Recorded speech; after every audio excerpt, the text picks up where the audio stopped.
So I've committed myself to shorter intros for the podcast. And honestly, it's kind of challenging.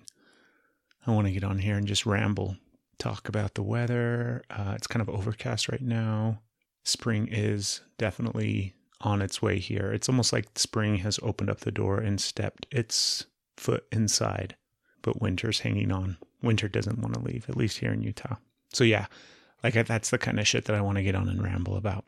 But shorter introductions, simply because, like I said, I've said in earlier introductions, I just fast forward through all of this when I listen to podcasts. So if you have a podcast and I listen to your podcast, you can almost guarantee that I'm just fast forwarding through your introductions. But that's okay. Or your promos, whatever you want to call them. EnergyIsLovePodcast.com. That pretty much says it all. But you're already listening to the Energy is Love podcast, so my guess is you already know that. This is a very, very fun episode. Steph and I have been having a really good time recording episodes, and this one we sat down and spent like 20 minutes, which is 20 minutes too long, talking about Vox Lux. I'm not going to ruin the next 20 minutes that you're about to listen to, but it's pretty exciting. Yeah, no, exciting, I suppose. It's somebody out there maybe is excited by Vox Lux. I don't know who they are, but I'm sure somebody is. So we talk a little bit about that, and then we get into really good stuff. This episode has like a new way that I have started to look at my life, look at acceptance, look at belonging, look at the need to belong, look at why we constantly seek out love and affection and support, all these different things. And in the thick of the conversation that Stephanie and I have during this episode, a lot of stuff kind of clicked in my head about what I've been doing and what I've been thinking about. And it really brought some clarity as well as some peace for me. So that's cool. See, it almost seems like it's too short because I feel like I need to ramble on a little bit longer. But here you go. Another episode of the Energy is Love podcast with Steph and I, sitting in our living room. Steph had a smoothie, if I remember correctly. And I don't remember what I was drinking, but enjoy. Here we go. You're listening to the Energy is Love podcast. Energy is love. The Energy is the Love podcast. The Energy is Love podcast. Energy is love. The Energy is Love podcast. The podcast for the universe. The Energy is Love podcast.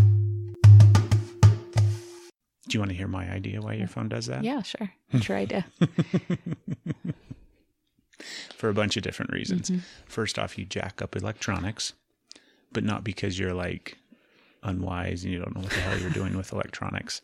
It's just simply your energy and your vibration, and you aren't very, can you suck it? Yes, I can. Did you not get anything out? No. You just have to suck it harder. Stop. Okay. It's I her may have smoothie. Made it too thick. It's her. Yeah, that's right. You did make It's it my too thick. smoothie. But it's your vibration, it's your energy, it's your electrical field that you specifically put out. You are open and wide. Oh, wow. It was sinking back to the bottom when I turned it right side up. That's trippy. Yeah, I'm going to have to, I think I need a straw. No, it's making all sorts of funny noises. That's so weird. Do you want to get a straw real I quick? kind of do. Go get a straw. I'm sorry. You're okay. I'll keep talking while you get a straw. I'll still listen. You can still hear me. I can. But you always have that with every phone. Every time we get a new phone, you end up screwing it up. And it doesn't work the right way. You did it with your laptop, where your laptop doesn't quite work the right way. And it's not a bad thing by any stretch of the imagination. It's just what you vibrate and function at. When you hold electronics, you screw them up. And that's okay. That's my hippie, that is truly my belief.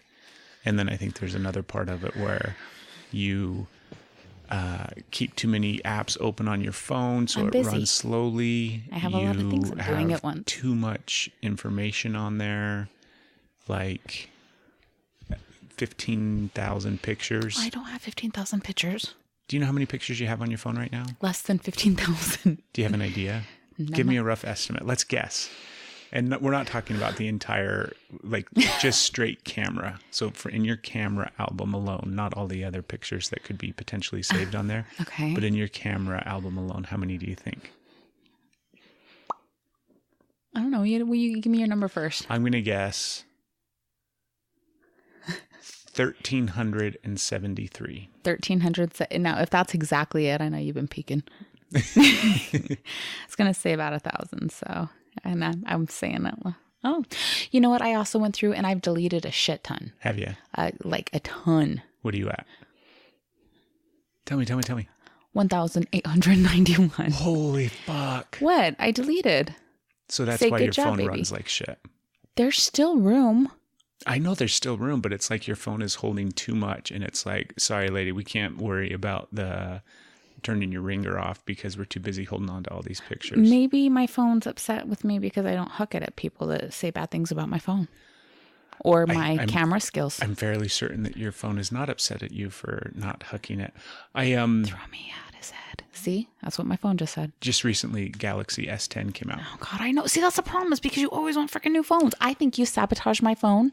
So when the new ones come out that you always want a new one, then I'm like, okay, because my phone's not working. So you're like, I'll break her phone and we can go get new phones. I don't do that. Apple does that. But we don't have Apple. So luckily, we don't have to worry about that. No, I looked into them. Obviously, I spent probably a week and a half geeking out and watching reviews and looking at them and staring at the stats and all that kind of shit. And then I decided I was not going to get it. Yay. Yeah, I was just, you know what? It's not a big deal. Our phones still work just fine. Yes, There's they're nothing new wrong with them. phones. Like, it drives me crazy. I know. So I decided that I wasn't going to worry about it. We're not going to worry about it. I wasn't going to play that game in my head where it's like, maybe I really need it. Do I really need it? I need it. It's got 4 fucking cameras on it. Why do you need 4 cameras on a phone? Maybe it's only, I don't remember how many it's got. I think it's do got you 3, hear that? I think it's got 3 on the back and 2 on the front. Anyways, the minute I decided that I wasn't going to worry about getting the new Galaxy S10, and I was going to get the S10 Plus, by the way. Oh, Jesus. Yeah. The 2 days later, I read an article about the Note 10 that's going to be out this fall. See? Oh, my God. And how the article was like, just wait for the Note 10 because it's going to be way better. And I'm like, done. So we Do you know what would be really cool? What? If didn't have to worry about upgrading a new phone every time they come out with a new one. Didn't have to worry about transferring stuff over. Didn't have to worry about learning a new phone. Didn't have to worry about all of that. Why are you looking at your phone right now? It's because you're addicted to your phone. We don't have to worry about any of those things. I'm just a dork and I choose to. Oh, so I'm saying, wouldn't it be nice if we didn't? Correct. If I didn't buy into marketing and the man trying to sell me shit that I don't really need. I'm all for no cell phones. Oh my God. Baby, I love you. I don't think you would survive. I would totally survive. I don't think you would. You talk that, but No. you just literally, like, how many times have you grabbed your phone just from when we started? You Hold on. are sitting right there because you can't. I have to check my phone because it's upset with you right now. I know, exactly. And give it little loves. You couldn't handle that. I would not only be able to handle that, I would immediately be the first one to be like, yes. But what I'm talking about is Thanos attacks, and we've only got 50,000 people left, and we have no electricity. Then you can go without your cell phone. And we're reverting back to olden days where we have to hunt and gather our food. I would be totally fine. I don't have to say myself anymore. You just in that situation. Completely made my argument for me. It's a useful tool, and I'll use it as long as it's a tool.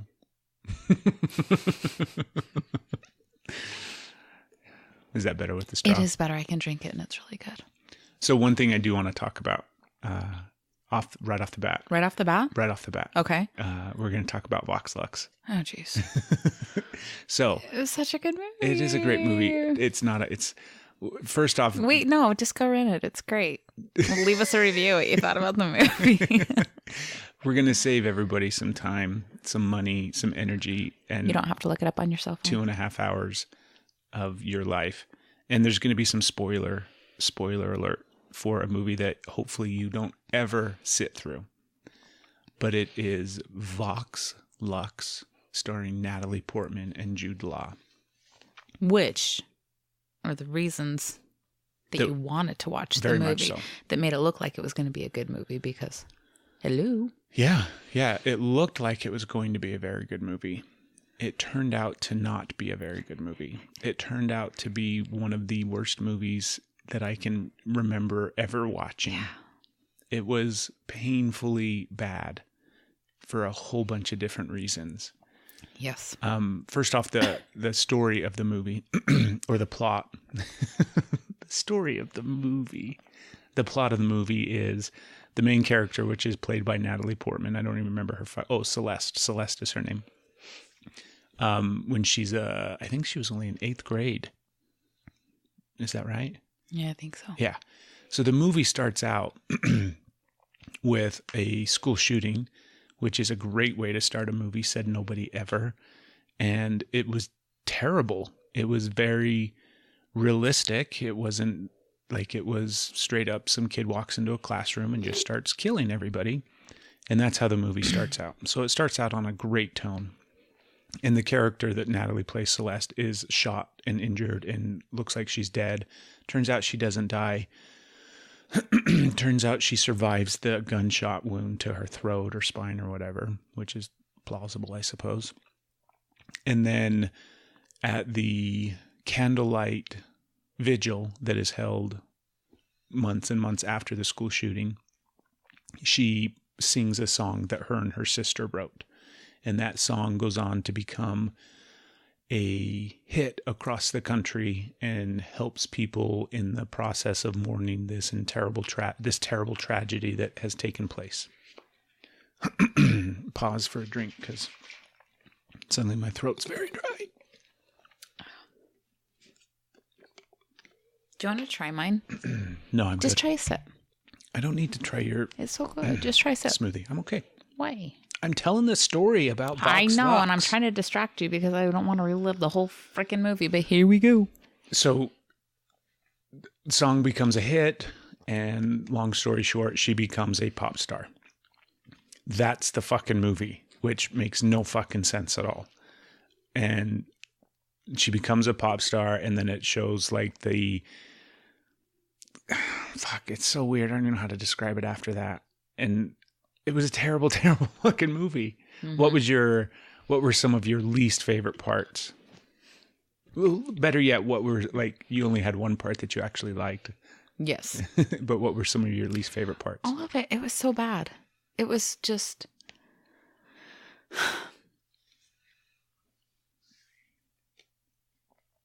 everything from, like, the way they did the credits at the beginning, the way, like, until the credits at the end.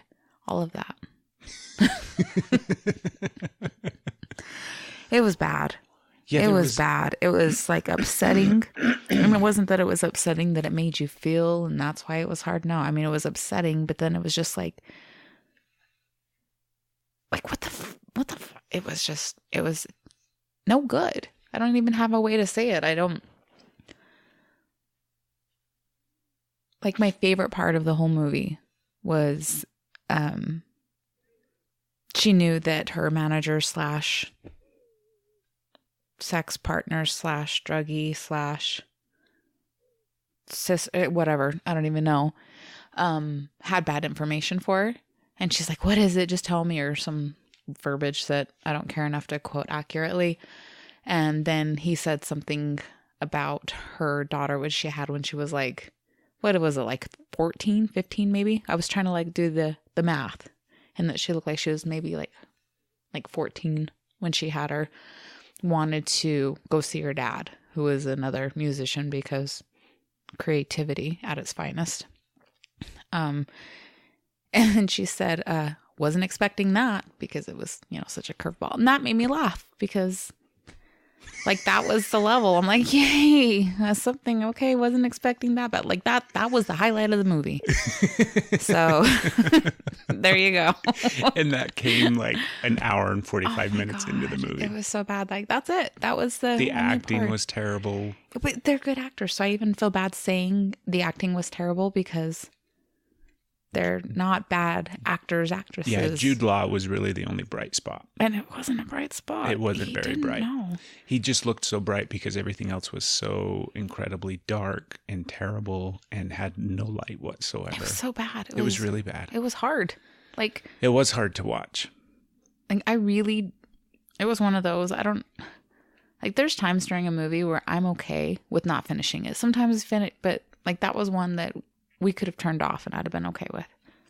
Yeah, but we crossed over to the point where we just had to finish it. Yeah. Was it before they came out with the Note 8? Or wait, plus 10, whatever. S10 plus Note 5. The newest one. So we are saving you the time, saving you the energy, and do yourself a favor and do not watch Vox Lux unless you want. That would be a really fun drinking game. What? How? What do you drink to? Drink the entire time. No, just don't stop. Okay. Just don't stop drinking during the whole movie, and you will love it. Janelle and I are hanging out Saturday, so maybe that's what we'll do. We'll just watch it and be like, let's see what can happen in 2.5 hours. Yeah. The music. We'll bring the podcast gear. The music was all written by Sia. Yeah. Who was also one of the executive producers.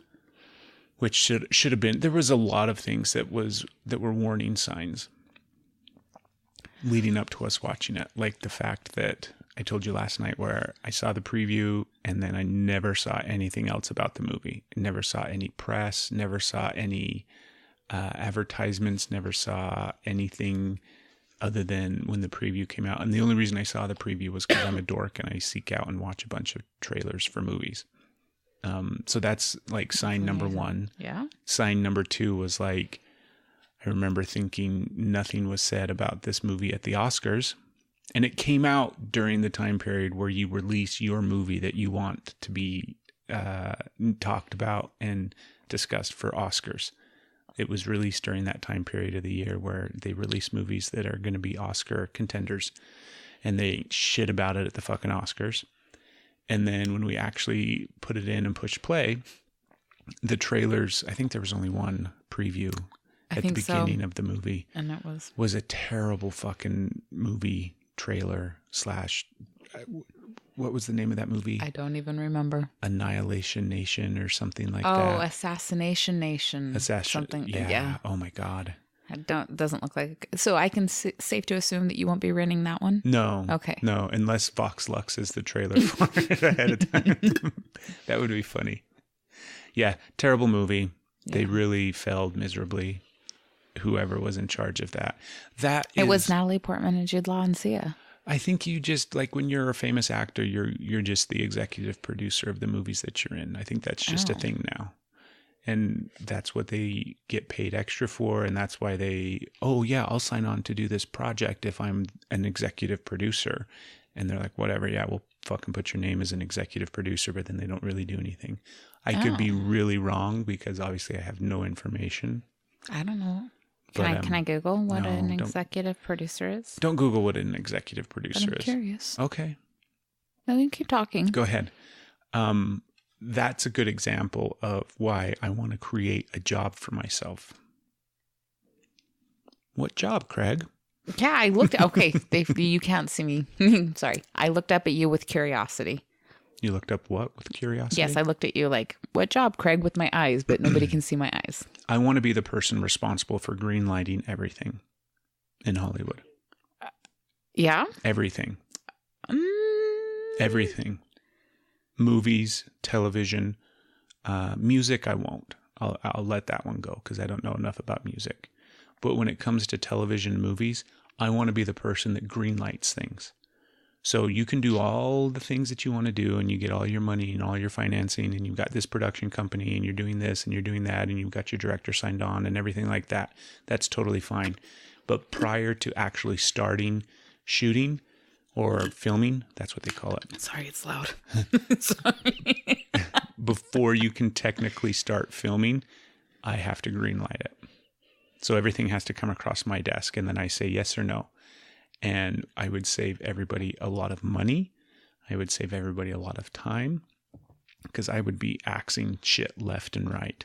The list of things that I would say, no, come back next year when you've done a better job of everything.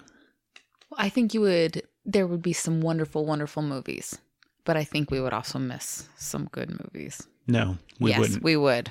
Like what? Well, I'm trying to think because I really want to make an argument here, but there's movies that I like that you would not have greenlit. Yeah, and I would be really upset with you. I'll take that into consideration. Oh. I will greenlight some trash. You're so mean. I will greenlight some shitty TV. Think about how much garbage is on television. I don't really enjoy TV too much. I know, we don't watch a lot of TV. Yeah. When I travel, I'll sit there and channel surf. Mm-hmm. And then I'm like, holy shit. It's just nothing but garbage. It's literally, I shouldn't say literally.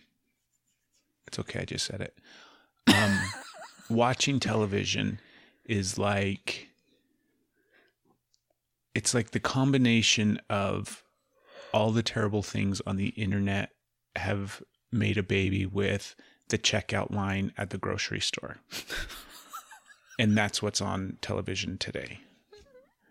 Shit that nobody cares about.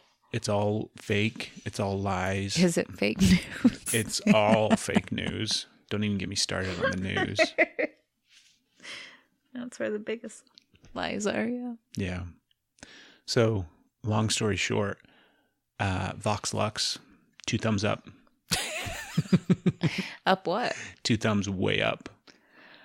Do you want to hear what an executive producer is? For a movie? Yeah. Yeah.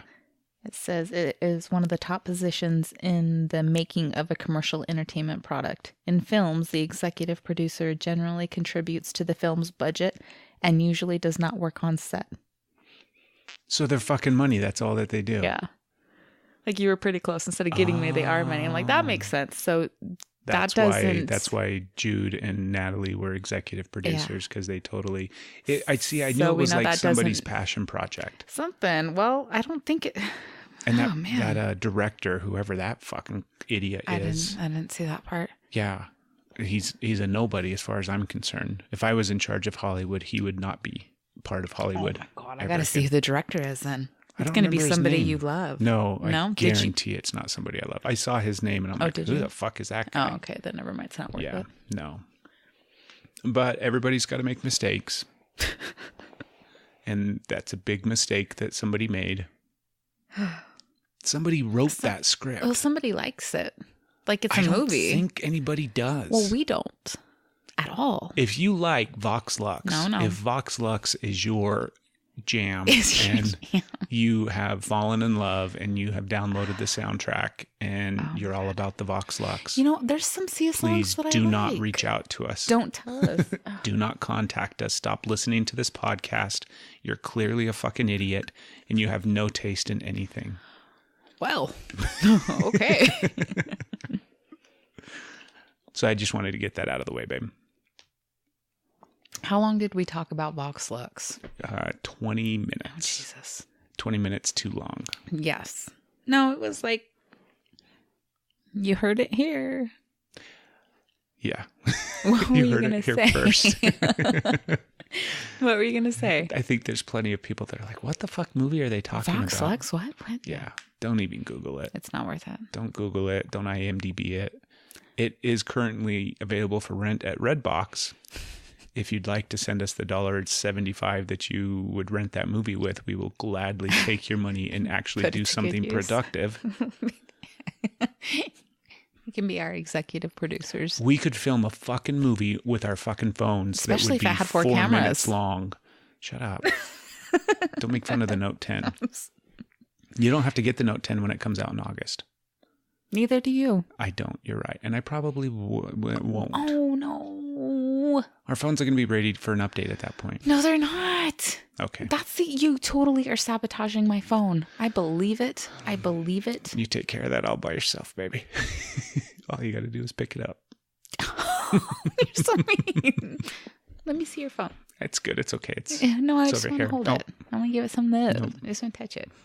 What did I do where you had to, like, you didn't have to reset it, but you had to go through all some, like, crazy stuff to get it to work? Oh, I tried to use your phone and film you doing the rock wall for your Insta stories. Oh, that's right. So it was on your Insta story for you, and then it was like, and it just totally crashed. broke the phone. I love you. Me too. So, what's next?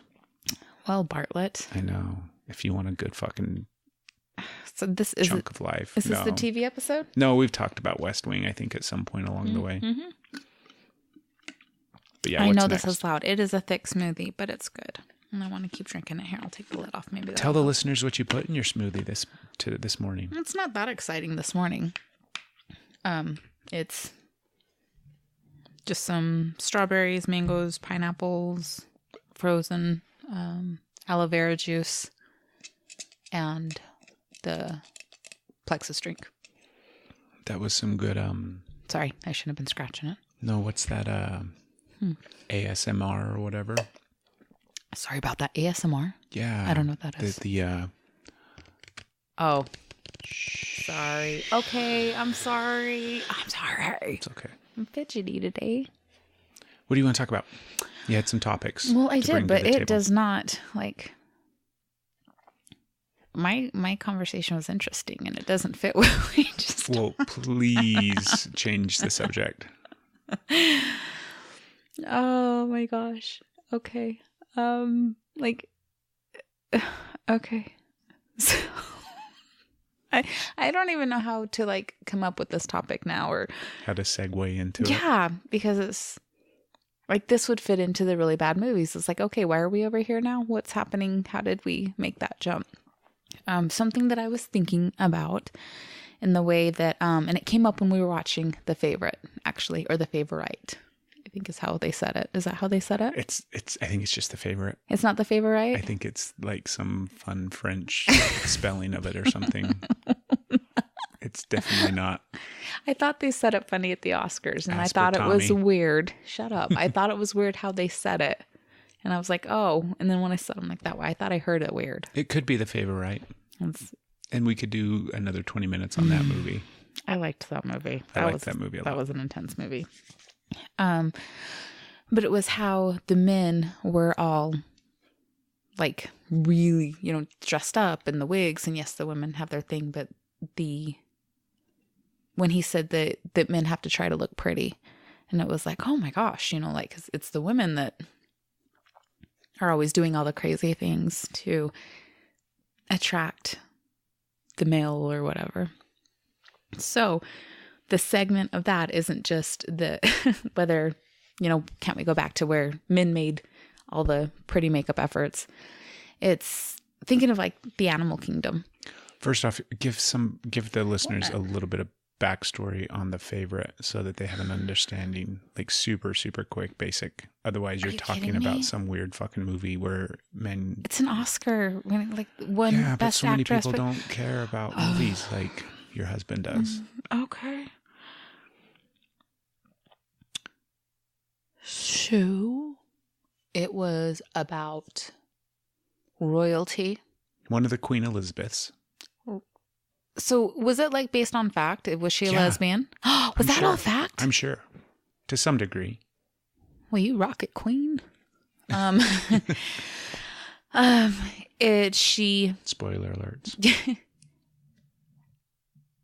the queen, her lover, which is her right hand, which was actually running the kingdom in a sense, whose husband was, I don't know, he was General. modern major general. Is that how you say it? But when he was away and when the queen needed a little extra assistance, and it was, what was she called? Because all I can think of is handmaid, and it's totally not a handmaid in the slightest, because she was like her person. She was running the show. She was signing off on the books. She was the runner, like she's the consigliere. Consigliere. Yeah, like I was thinking in the chief of Italian staff. mob, like the right-hand man. Well, I is said the right hand. consigliere. Yeah, So that was her. she's totally And then- chief of staff. And then they happened to be lovers.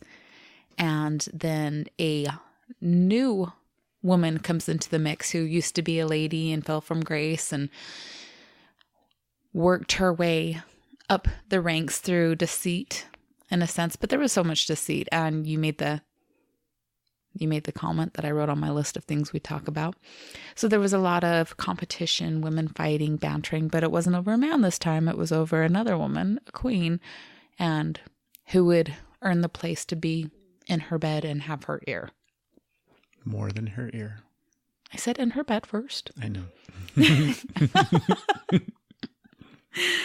So, I don't know. Did I give enough of a back? Sure. So go back. Yes, You go absolutely. No. My topic isn't going to fit with all of this. It sounds dumb now. No, it doesn't Like, sound it dumb. doesn't. So back to the animal kingdom. Okay. So the dynamic of men back in the day used to wear those big pompous ass wigs and makeup, and there's a scene where Yeah. So they say that's where I got the idea. And then I was thinking about how in nature, it is usually the males that are fancy in a sense. very much so. Peacocks, lion manes. There's what else? There's a bunch of so animals many. like There's so that. many like birds are Yeah. really like pronounced for that. There's one that has like they do these like weird dance. One's completely black and it looks like it has a blue face when it spreads out its wings or its feathers. And I never thought of that way necessarily in the context of what you're talking about. Go ahead. so it just kind of said with that, just watching the men, how they're trying to attract them, whether or not they're going to stay or not, they really have to earn the woman. And the woman decides if the man's worthy to be in that sense. So you have that aspect of it. But what got my brain going is nature designs does everything to be exactly as it's supposed to be. And whether they're supposed to have these bright, elaborate colors and all these foo-foo to attract or however, or it's what it is. And so I was thinking how silly it is that like humans do all that because we're designed to attract the exact way that we're supposed to be. Like that's the makeup. If we were supposed to be all frilly and colorful and I don't know. Now I feel dumb. I'm not. I hate it when you give me that look. I'm just waiting for you to finish your thought so then I can add my 2 cents. You give me that look. I don't like that look. Okay. So it was just kind of going into a self-love, self-worth. Where do I decide that I'm enough? You know, how much it's like, it just kind of like steamrolled. Oh, this person has this, and so I should have this. And just the makeup, the things that we'll go to, the extremes that we'll go to. And if we were, I don't know. It was just kind of a neat release on we're made the exact way that we're supposed to be made and that we really don't need all those extra things. However, before we go out, I'm going to, thicken up my eyebrows and put on some mascara. Yeah, right. So I still, I'm not ready to throw everything away and just be, this is how nature intended me to be. It would be really interesting to go back in history and find the time where suddenly we started to do that as humans. Do you know what I mean? I know what they would say. Well, if you think about, because I'm trying to think now, it's like, where would that whole dynamic of shit started and in what way it would have started? Because think about how they used to get dressed up in ceremonial costumes and regalia and things like that to perform some sort of sacred ceremony that held significance for the harvest moon or whatever the fuck it is. Mm-hmm.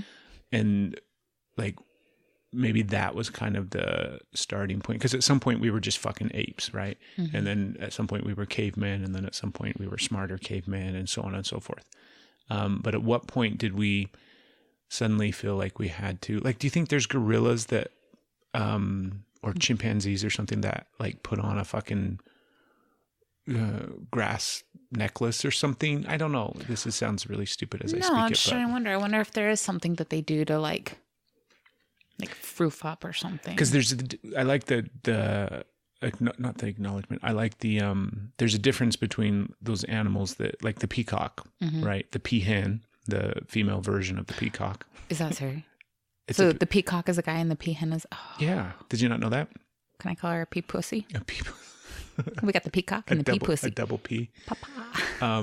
So the peahen looks very subdued. Mm-hmm. I think they're even like gray or something. Like they just look like a regular old bird. And then you've got the big ass peacock with his beautiful feathers and blah, blah, blah. So there's plenty of examples of that in the animal kingdom where you have to be bigger and prettier and fancier in order to attract a mate. And so I wonder if that in some way, shape, or form is why humans started to do that, because so much of evolution is directly correlated and tied to sex and procreation and furthering the species and the dominating genes being able to be pushed on to the next generation. So I get all of that stuff. But like, why did we as a human race start this whole pompous thing of having to adorn ourselves with not just makeup, but fashion and clothing? And, is it strictly for procreation? Is it strictly just for attracting a mate? It very well may be. As I think of it now, I think it very well may be. Well, I think it is. That's like how they do it in nature. Like the birds are dancing, trying to attract a mate. And how much of it has to do with like the predator aspect too of the makeup? There's those aspects in the animal kingdom. What are you talking about? Like how when you're not a predator, it seems like the more colors, the more vibrant, the more, I don't know, I guess just more out there that they are. And the women, the females are usually not the women. The females are usually bigger. But when you go to a predator, when you go to a predator's, there's not all that show. Like the lions do have the big mane, but if you think about just like the look of it, it's not a whole slew of colors and the variations and like the headdress in a sense or neckwear, and the males are usually bigger. So what's that switch? Yeah, it's a great question. I don't know. We need a animal biologist on. I'm just trying to, because we're predators. So to understand part of that helps kind of understand our genetic, our makeup, some of our drives, not just monkey mind and lizard. You don't think we're predators? I think we are. We're predators. We're scavengers. You think we're scavengers? I don't think we're scavengers. We're predators.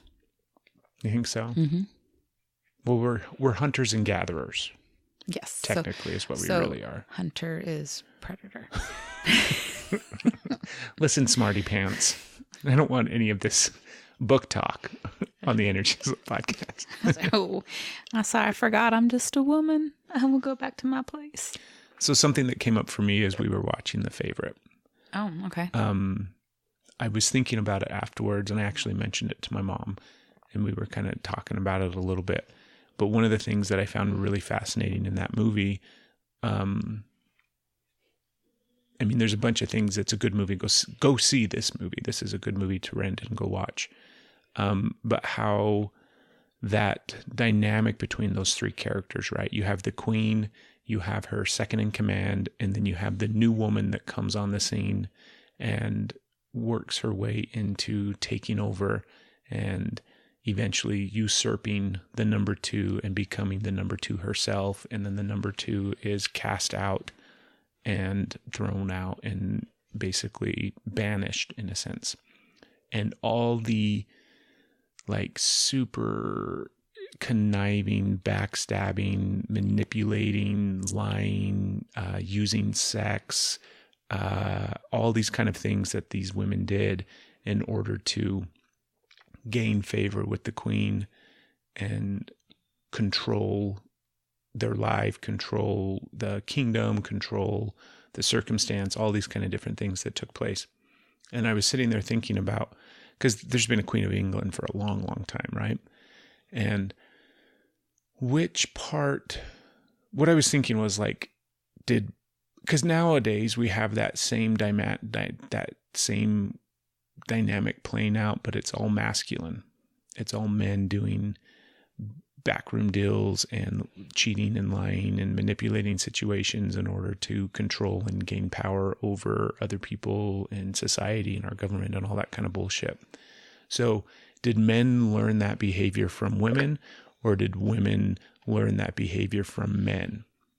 And so I was sitting there trying to figure out like what and how. And then my mom said, oh no, it's not about like who learned it first or whatever. It's just about survival. And then I looked at, oh, that makes a lot more sense in my head. So those two characters, Emma Stone and Rachel Weisz, who played those two characters trying to gain favor with the queen, they were really just seeking their own survival, right? Because Emma Stone is the peasant girl that works in the basement and eventually is in the bed next to the queen, but she's really just seeking her survival. And same thing with the other character, where she knew that in order to maintain control and power, that meant survival. That meant that she wouldn't be cast out. And so then I started to think about it in the context of survival.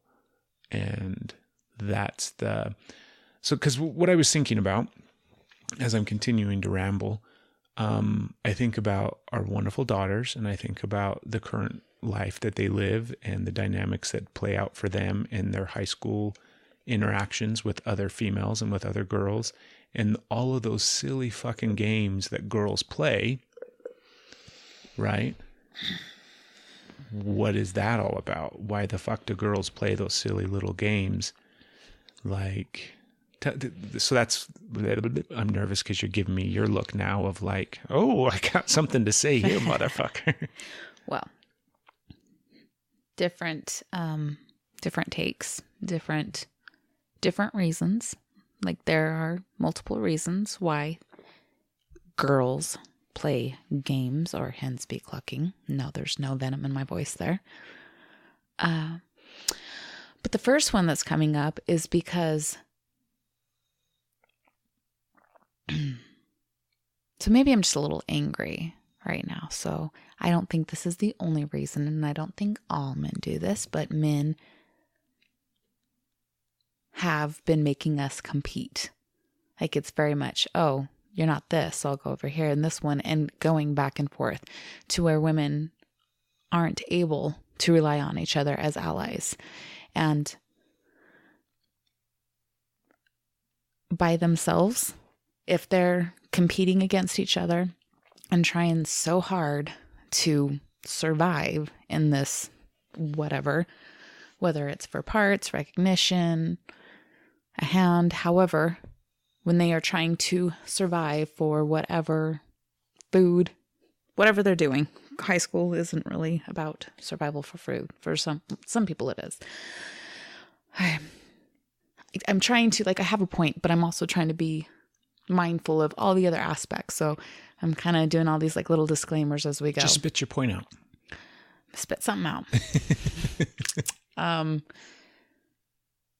It's also safer for men, because what happens when women stop competing with each other and they start to help each other? Then they build, and there's this whole movement, and then men get pissed off and say they're... Anyways, men... And I think I could have handled this just a little bit better if you weren't over there being all, yeah, why do they do that? Why are they playing their silly games? Well, motherfucker, it's because you guys have been messing with their heads, and you need to keep us separated so you control the roost. Otherwise, you realize that you're a lone cock running around with all the hens, and the hens are going to turn and face you and be like, now what? Uh-oh, no more cock. Hens are happy. It's frustrating. Yeah, so it's just programmed. You're not enough. You have to compete. You have to compete. You have to compete. So it's but what the is games. what is the competition? What are they competing I think for? it does go back to survival. Because if you think about the stronger are the ones that had the safer, keep you safe from harm, keep you warm, all these things. So like what colonies are out there to where the women are the one that get to control the show, to where the men rely on the women to keep them safe, keep them warm. But does that also go to like the hunter-gatherer thing, the prey-predator scenarios? I'm lost on tangents. It's just easier if I don't look at you when I talk, because you give me these looks and I'm like, I second guess my thoughts immediately. I forget where I'm going. We should do a blindfold podcast. I'm just not going to look at you. So if they were the favorite, then they would get that space. They would get that warm. And then it's not just them being safe and provided for. It's the children that they're going to bear are safe. And I know there's other things out there, but as a mom, like, I want to be me. I want to be my safety. I want my own security. I want to be my own knight in shining armor. You know, I'm very struggling with relying on anything else. But as a parent, and I don't think it's just mothers, I think it's very much fathers. It's being a parent, having a child is the most important thing, is your child's safety and health, happiness, all of that. So I don't know, maybe it goes to the procreation, because that's how life exists. That's how life continues. You have to procreate. Doesn't mean everybody has to procreate, no. But in order for life to keep moving, which we are all instinctively driven to do, you have to have young offspring, children. So that competition for the safest one, the strongest one, allows your safest. So maybe it's just completely primal. Like, it has nothing to do with how you would say toxic, whatever. It's just straight up primal. I think it is. I think it is. And I think this is just the manifestation of it today. I think it's competition for not just survival, but for acceptance. Yeah. Yeah. Because if you're accepted into the tribe, if you are allowed to be a part of the tribe, if you are in that tribe, that means safety. That means security. That means that you have shelter, that you have food, all those kind of different things. But now today, in today's world, it's, do you know what I mean? If you're accepted, then you're part of the clique, or you're a part of the group of people or kids or teenagers that is, do you know what I mean? Everybody in some way, shape, or form, I think, has this evolutionary aspect where we are seeking acceptance because of the survival that is associated with acceptance. Do you think it's because we let our tribes and our community get so small that it's such a panic now? Because where they used to be so much larger, it was the competition for the head, the chief, I think the king, the all over. No. Let me follow my point.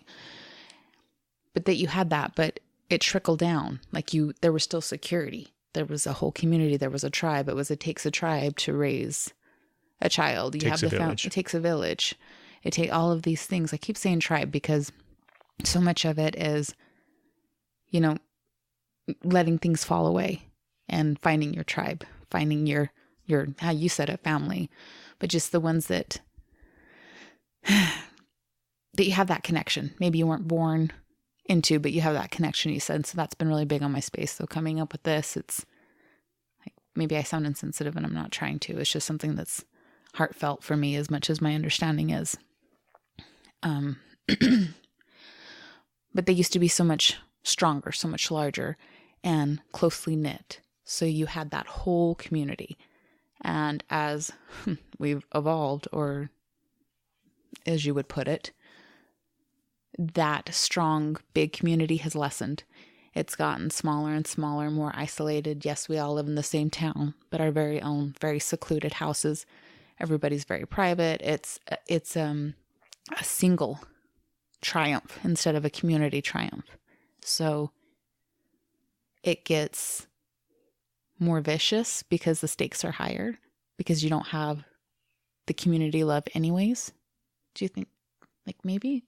I don't know. It makes sense to me. No, I think so. I think that because now we have 7 billion people on the planet, and we are no longer living in small tribes of 100 or 200 people, We are walking around aimlessly in this space looking for acceptance because it's an innate need inside of us, right?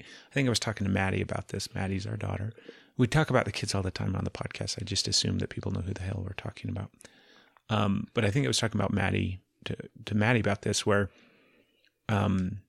just as food and water and shelter are basic necessities for us as humans, I think emotionally acceptance is just as much of a basic need, where we have to feel accepted. We have to know that we're accepted. We have to feel safe in that space.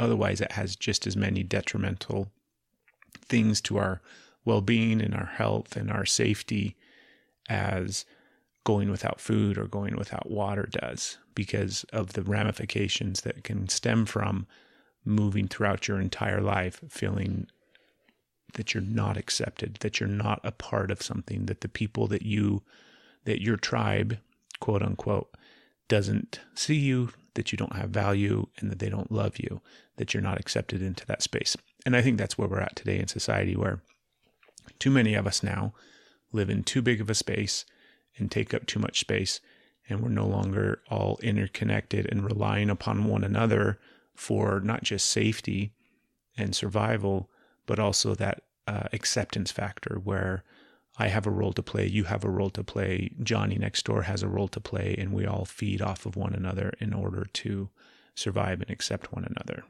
And that's the problem, I think. But it doesn't make sense. Which part? Well, no, everything you, like, that's what it feels like what it is, but it just doesn't make sense because there's more people now. So you think it's an overpopulation, but there's so much more. There's people everywhere.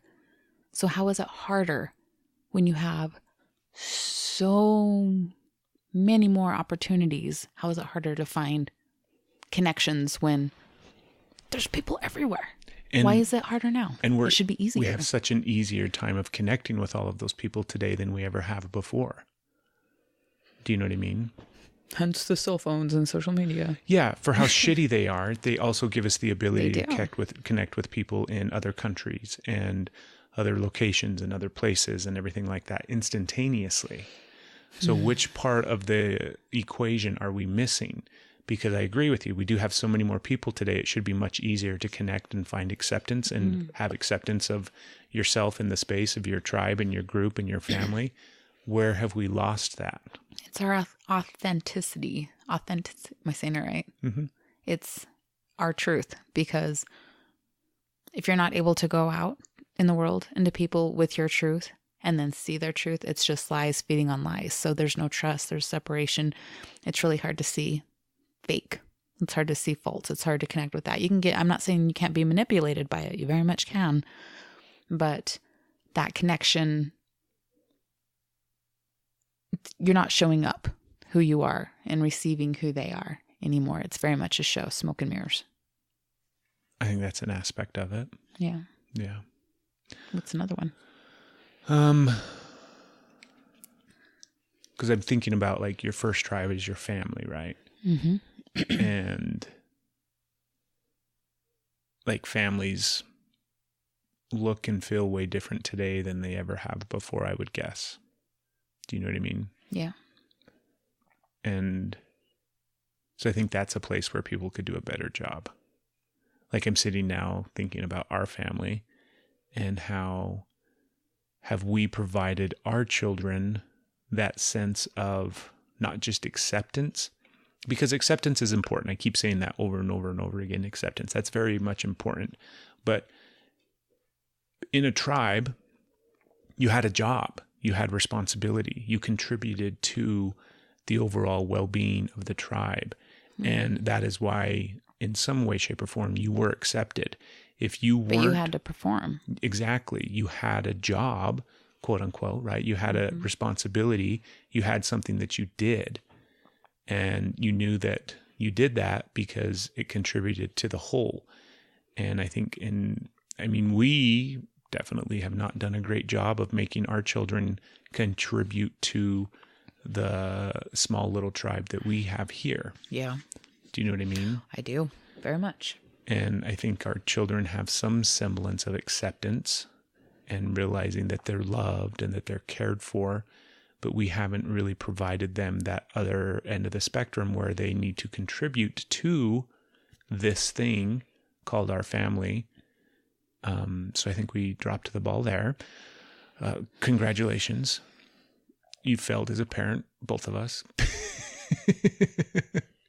No, but I think that's a dynamic too, where back in the, let's say even like the 1800s or early 1900s, or even like at what point did it transition? Because you used to have to like wake up in the morning with your dad and go outside and plow the field or herd the cows or, cut the chicken's head off or whatever the case may be. You used to have all these responsibilities to take care of your tribe, your family, your home, your land.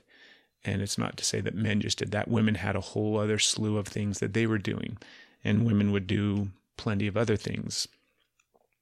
You almost like messed up with women's work. You almost said like dishes and stuff. No. Because I'm thinking about that old like pioneer time, right? Like women weren't just in the fucking kitchen doing dishes by all means. They were doing tons of fucking shit to contribute. And children did the exact same thing.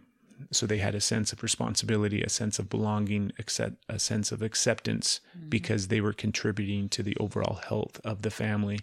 And at some point along the way, that stopped where, we no longer, and like the fucking thing with like allowance. Oh, motherfucker, you do not, how often, because we don't give our kids an allowance. We just give them everything that they want because we're terrible parents and they don't have to do anything for it. But how often does that run through your head where they're like, I need an allowance? Well, your like payment for doing the dishes or whatever it is the fact that you have fucking dishes and food to eat on. They don't do the dishes. I know. I'm just saying. I'm talking about society as a whole. And at some point, I don't know. There's a lot of kids that do dishes. And I think the issue is still acceptance. But I don't think I think somehow, I don't know. How much do you really want me to say what I think? That is hands down the easiest question to answer. I think it's because... Try not to think about us. Oh, well, okay. Try to think about the big picture. Well, then I got nothing because I can see what happened here. Try not to get caught up in how we... I don't know how to say it then. Well, you can say it, but use it in the context of the big picture of society and where we went wrong. Okay. Because I screwed up. I get it. I'm not saying that. Okay, society as a whole went wrong. Don't ASMR your drink again. Okay, not my hands either. This is hard. I need a fidgety. You're over there playing with your cards. I need something to occupy. Fidget with. I'm gonna hold my lion.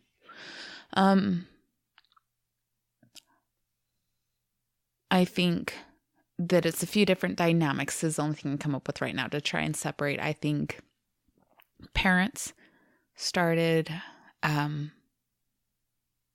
competing with other parents on who was doing a better job parenting and wanting to look a certain way to the false community. I think they became more concerned with being accepted by their children instead of helping their children feel accepted, like trying to earn a way to be in their kid's life. So here, love me, love me, love me. And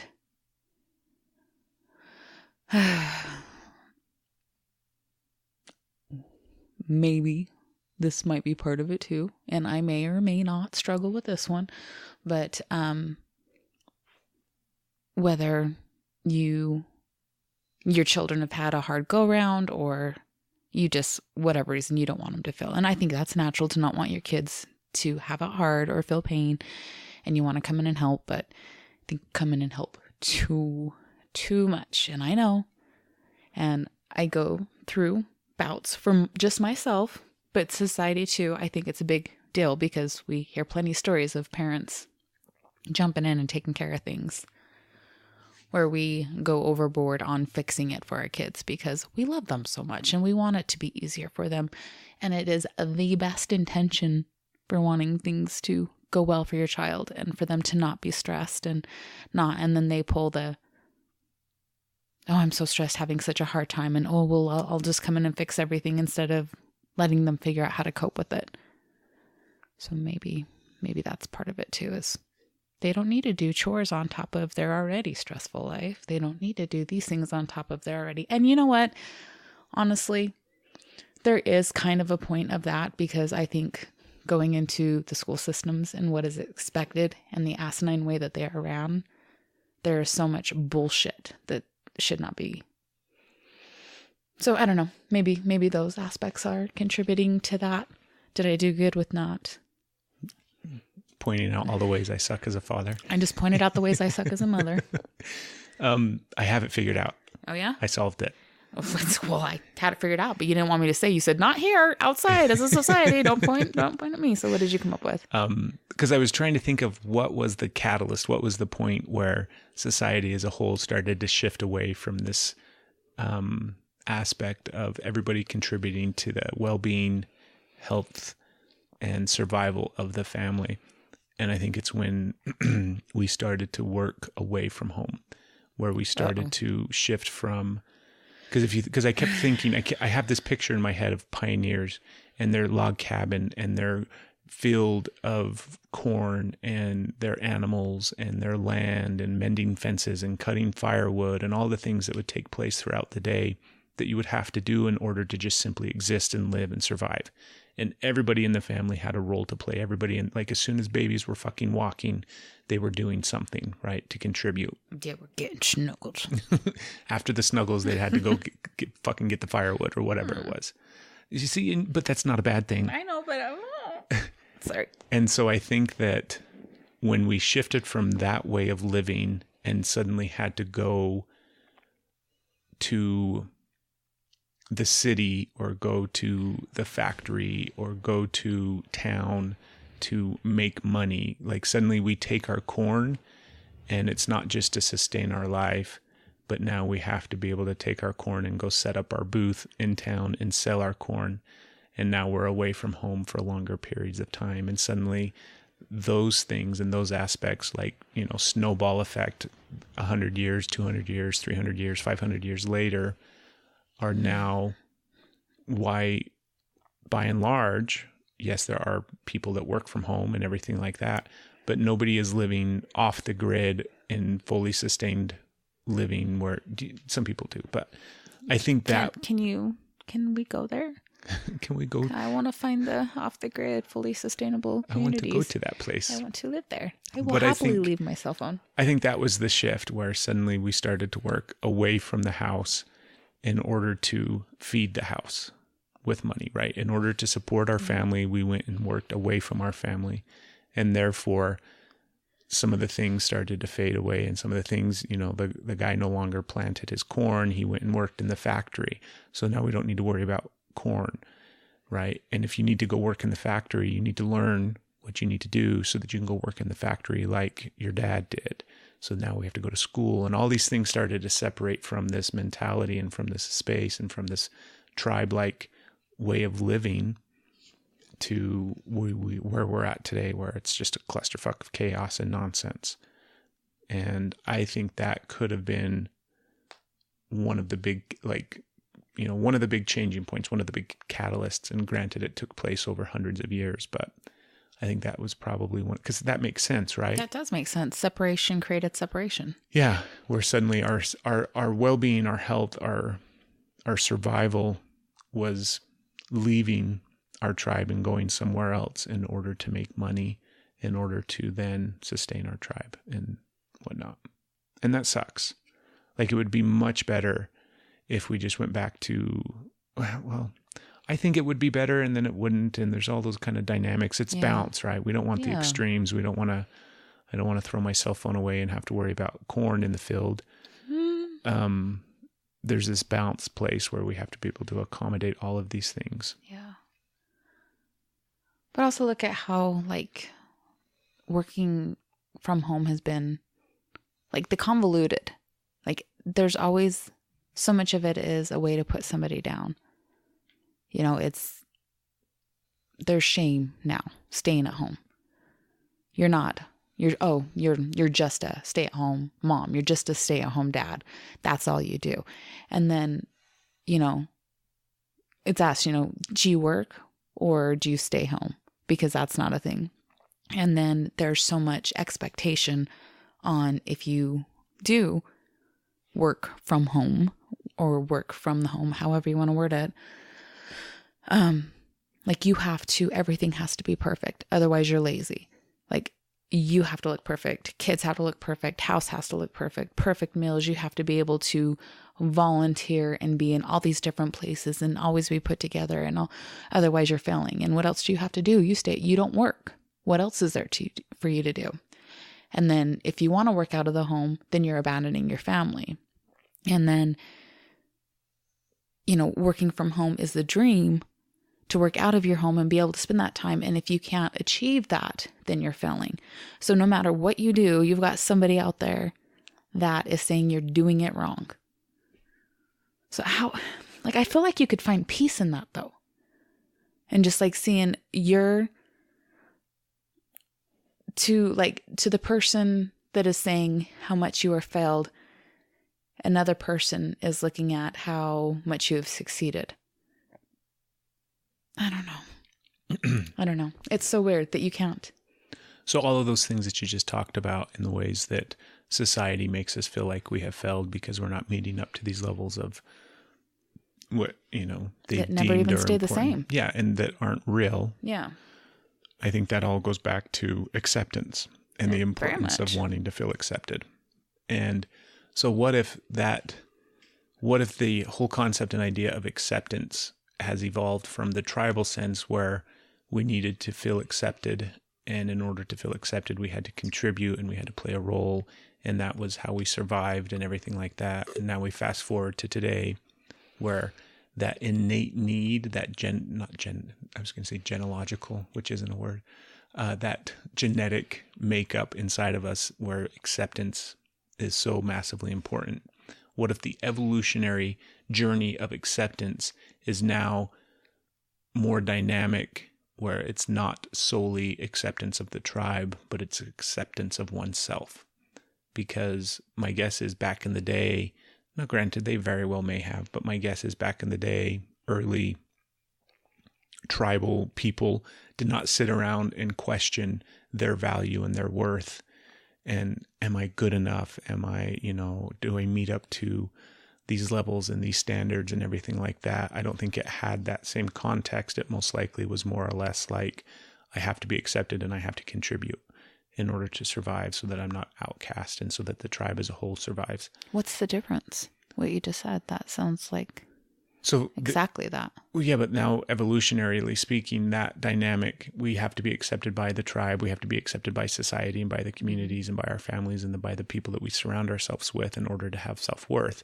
But the part of that equation that has evolved is now the inner acceptance of who you are as an individual, because we can see the fallacy in all of the ways that society places these things on all of us, even though nobody's doing it. It's just this combined space that we've all agreed where these things are required in order to be worthy, right? In order to be accepted.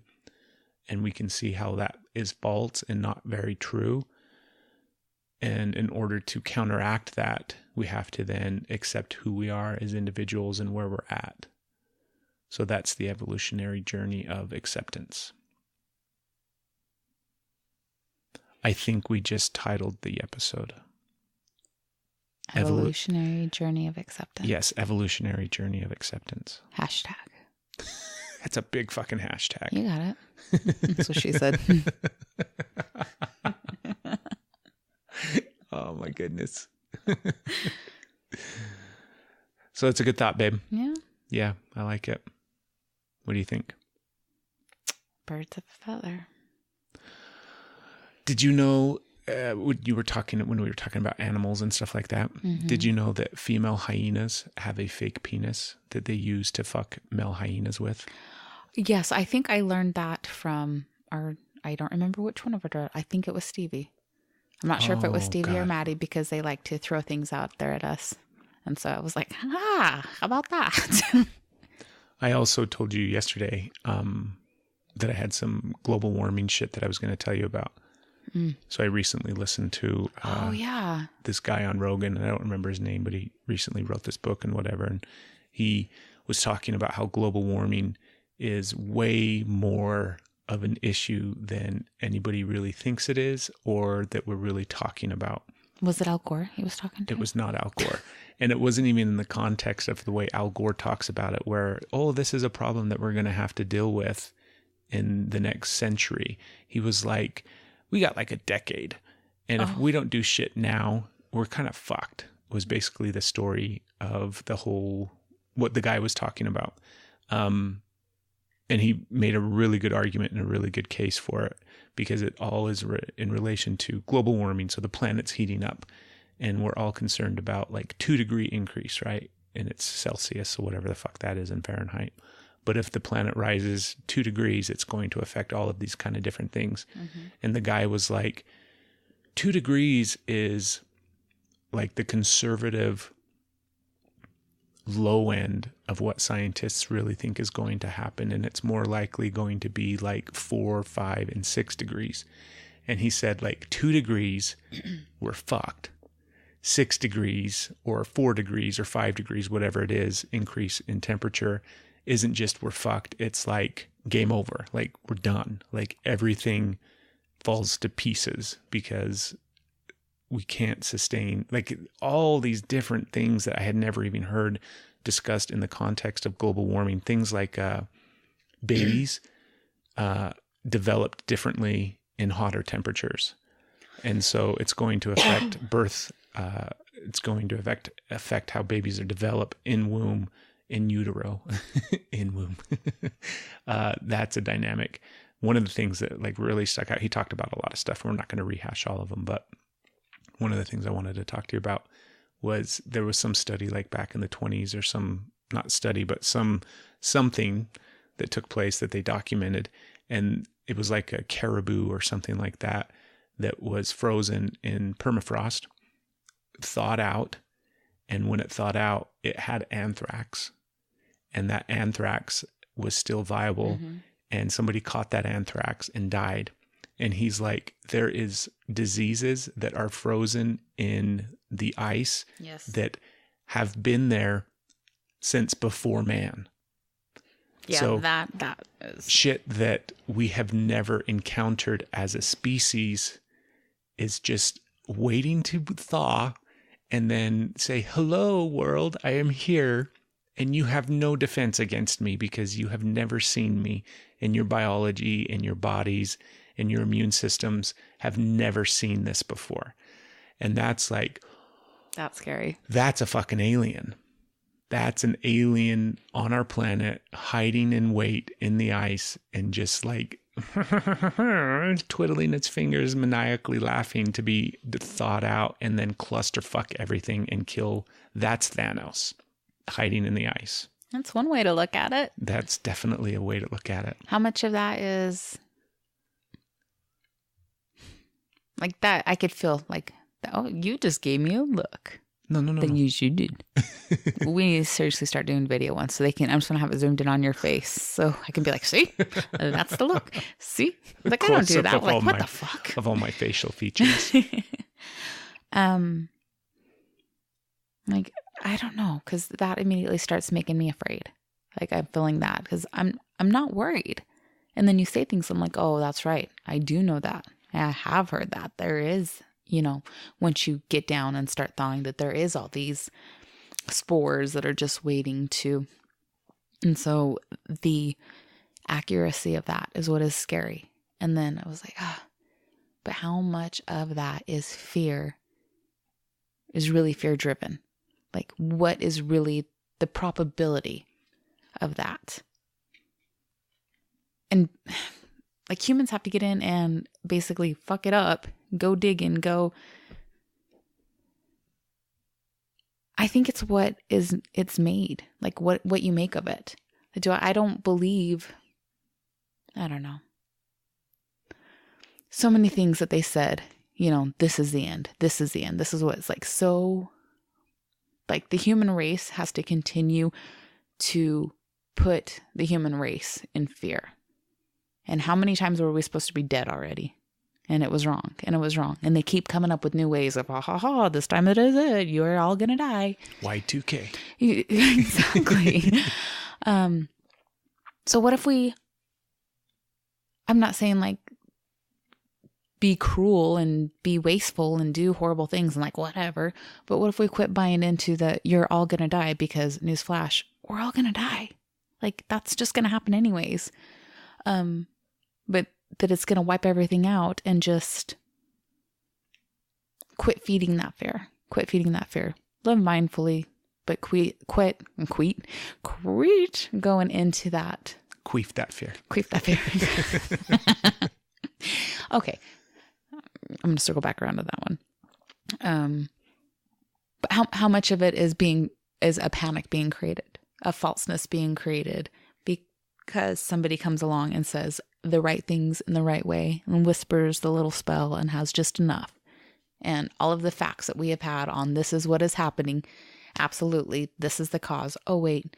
Now we look at it from this angle with more information and it's not that. It's this. And oh, wait. Now we have new information. So it's no longer this. It's this. Nothing is ever fact. It's always changing. It's fact at the moment. And then you get new information. You shift and then it changes. I don't want to feed into the fear. I don't want to feed into the fear either. And that's one of the things that they talked about on that podcast was like, you still got to live your life. You still have to enjoy, where you're at and enjoy every day and all those kind of things. And I wholeheartedly agree. I think that's important. If we all just sat around in this perpetual state of, the unknown disease that's going to be thawed out in the Arctic ice and float down the river and eventually end up in our water. It's going to happen. Yeah. Then that would be a miserable existence. It would be. But you'd be dead before you were dead. Yeah. But at the same time, I think as a whole, we need to do something. And I don't have an answer for that. I don't think doing away with plastic straws is the answer by any means, but you do just have a plastic straw in your hand. And that's why I said what I said, because that's what popped into my head. We are using them for a good cause. One of our daughters has a project, so we are helping the environment and the message she is spreading by using what is already out there. Yes. Shit. But that was the last thing I wanted to throw out. I'm good. I got to go pee. Oh, no. No, you got more? What did he say to do? Like, what was his thought other than live? Don't feed into the fear. Some of the fixes that he talked about, the guy, and I wish I could remember his name. I could look it up real quick, but the carbon tax thing where he says, just get that does nothing. That serves zero purpose whatsoever. So we have to do away with the carbon tax. And then, there was a lot of different, he didn't come up with like his, 3-step plan to lower the temperature for the planet. All yours for $59.99. Yeah, exactly. That's exactly what it's going to be too. We have the solution if you'd like to come live here, but it's going to cost you. Downsizing. Yes, downsizing is the answer. Another great movie. But I got to go pee. How bad? Do you want to keep talking? Well, I just have one question, but I don't like it. We just got into some really good stuff. So it's like how we were talking about Vox Lux, yes, which was not good. And then trying to segue into our good conversation, yes, which we totally did. And now it's kind of circling back into kind of trash talk. Not trash talk. No. I want people to be fearful of the anthrax in the ice. No, not what you said. The anthrax in the ice. What I'm about to say. Let's hear it. Okay. You said queef like nothing, but you look like I punched you in the stomach when I said pussy. Why is that? I looked like you punched me in the stomach when you said pussy. Yeah, you had like a visible, like weird, like wow. Like it looked like it me that I said pussy. Just at that moment in the context of the conversation that we were having. Peacock. I know. But I didn't think peacock. You didn't hear cock and think cock? Nope, I did not. I think cock every time I hear cock. Well, that's where your mind's at. I don't think cock every time I hear cock. Bullshit. Especially when I think of a peacock. I don't picture I always hear Katy Perry. I'm like, let me see your peacock every time. I don't know that song. Oh, I'll play it for you. So no, it just caught me off guard. Pea pussy. Peacock. It's all the same. Birds of a feather. See? Cock together. You're nervous right now. You're so nervous. Why? What do you think it was? Why do you think I had a gut punch? I just told you it's because you surprised me.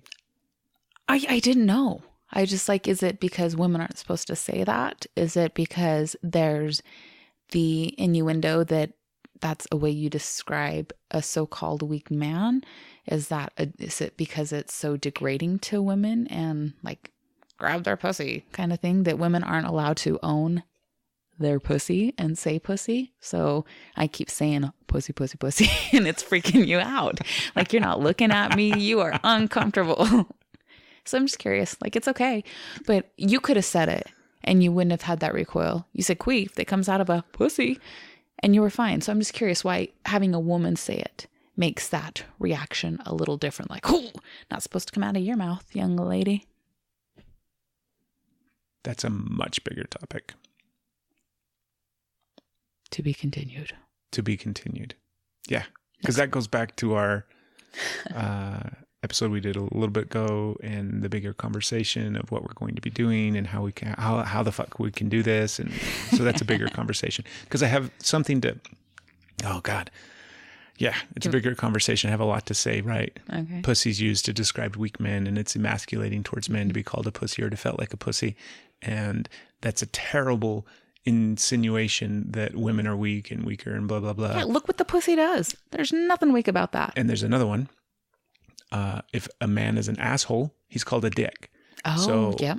Mm-hmm. all dicks are assholes, right? Mm-hmm. Like we use that as a way to describe and what that means for men and how that makes men feel and why is that okay? And that triggered, or that was triggered by that other podcast that I listened to with Brene Brown. Yeah. They talked about that exact thing where, it's not okay to reference men as pussies because of the connotation attached to that in regards to women, but yet it's okay to reference men as dicks and whatnot, or somebody's a dick, right? Or like quit being a pussy or quit being a dick. Yeah. And the negative connotation surrounding all of those things. And I don't think either one of them are okay. Yeah. But at the same time, Brene actually said, she's like, no, I'm still going to be calling people a dick. And the reason is like I can't remember how she articulated it. And I definitely do not want to. I'll just go listen to it now. Yeah. But,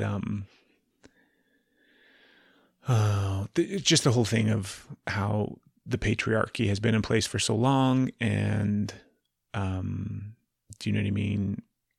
Like essentially, I mean, the feeling that I got from the way that she described her opinion and her feeling about it was kind of like, yeah, go fuck yourself. You guys have had the ball in your court too long. So it's still fine for the time being because we haven't even been invited to this fucking game. So quit being a pussy or quit being a dick and it's going to be just fine.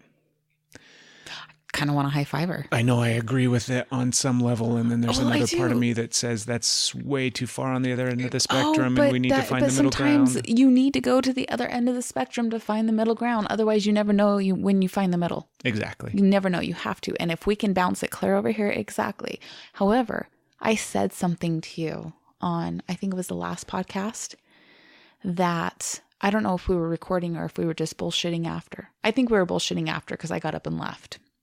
And I felt so bad. And I was so like sad in the moment. And I was so like kind of like thrown off in the moment. And it came out. And I don't believe that that's something that I say to you like very often. And maybe I'm wrong. Maybe I just have awareness of it now.